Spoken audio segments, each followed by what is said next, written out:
નમસ્કાર દર્શક મિત્રો, આપ જોઈ રહ્યા છો અરવલ્લી ન્યૂઝ.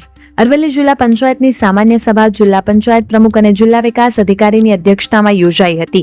સામાન્ય સભામાં વિવિધ સમિતિઓના ચેરમેનોની જાહેરાત કરવામાં આવી હતી. જિલ્લા પંચાયત પ્રમુખ અને જિલ્લા વિકાસ અધિકારીની અધ્યક્ષતામાં યોજાયેલી આ બેઠકમાં જિલ્લા વિકાસને લગતા વિવિધ મુદ્દાઓ પર ચર્ચા કરવામાં આવી હતી.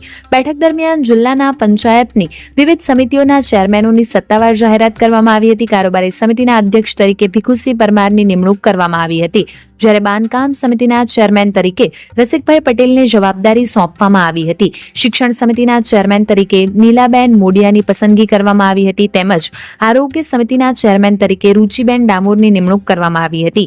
બેઠક દરમિયાન જિલ્લાના વિકાસલક્ષી કાર્યો, વિવિધ યોજનાઓના અસરકારક અમલીકરણ અને પ્રજાલક્ષી પ્રશ્નોને લઈને પણ ચર્ચા કરવામાં આવી હતી. આ પ્રસંગે જિલ્લા પંચાયત પ્રમુખ મયુરભાઈ પટેલે જણાવ્યું હતું કે જિલ્લાના સર્વાંગી વિકાસ માટે તમામ સભ્યો સાથે મળીને ટીમ ભાવનાથી કામગીરી કરવામાં આવશે અને લોકોના હિતને પ્રાથમિકતા આપવામાં આવશે. વૈભવ રાઠોડ, અરવલ્લી ન્યૂઝ, મોડાસા.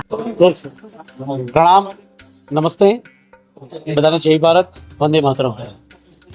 આજની અરવલ્લી જિલ્લાની પ્રથમ જિલ્લા પંચાયતની સામાન્ય સભામાં આજે અહીંયા અમે જિલ્લા પંચાયત ખાતે કરી છે. આ તબક્કે હું પટેલ મયુરકુમાર, જિલ્લા પંચાયત પ્રમુખ, ભાઈ શ્રી રદીભાઈ ઉપપ્રમુખ, જિલ્લા પંચાયત અધ્યક્ષ ભાઈ શ્રી ભીખુસિંહ આ તબક્કે મીડિયા સમક્ષ અહીંયા અપેક્ષિત છે. જિલ્લા પંચાયતની અંદર જનરલ જે હિસાબનું વંચાણ હતું 2025-26નું અંતર્ગત પાછલા વર્ષનું ગત વર્ષનું, એને સભામાં વંચાને લીધું અને જે જરૂરી મુદ્દા હતા ભંડોળના લગતા અને એની અંદર ચર્ચા વિચારણા કરી. એમાં જે સહાય ભંડોળ લેવલે આપવાની હતી એની પણ ચર્ચા કરી. જે એજન્ડા પ્રમુખ સ્થાનેથી હતા એ પણ ચર્ચામાં લીધા.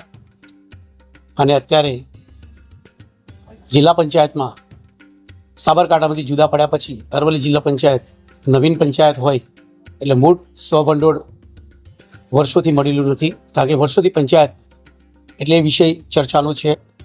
એટલે સ્વભંડોળ માટે વિવિધ જે સરકારી મહેકમે જે જરૂરિયાત છે એનું આયોજન આ પહેલી મિટિંગમાં ચર્ચા કરવામાં આવ્યું છે.